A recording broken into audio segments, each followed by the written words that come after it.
নমস্কার। আজকে হচ্ছে সে পূর্ণগ্রাস চন্দ্রগ্রহণের মহেন্দ্রক্ষণ। এটা শুরু হয়েছিল 7 সেপ্টেম্বর সন্ধ্যা 8:58 আর শেষ হবে 8 সেপ্টেম্বর রাত 2:25। এর মধ্যে বিভিন্ন সময় বিভিন্ন ফেজ চলবে, যেমন 12:22 পর্যন্ত থাকবে পূর্ণগ্রাস চন্দ্রগ্রহণ। তারপর আস্তে আস্তে আস্তে আস্তে বিভিন্ন ফেজ চেঞ্জ হবে। তো আমাদের সেই ট্র্যাডিশান,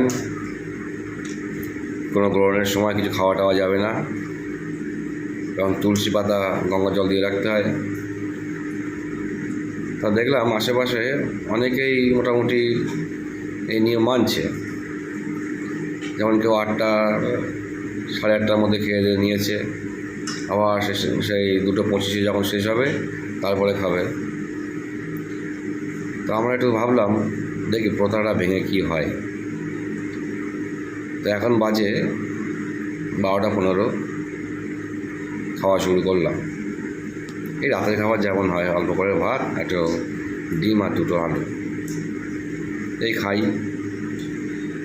আজকে মনে পড়লো সেই প্রফুল্ল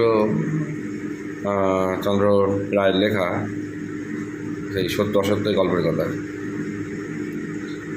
চিরকাল উনি সবাইকে বোঝালেন যে গ্রহণ হচ্ছে সূর্য, পৃথিবী এবং চাঁদের অবস্থানের একটা ফল।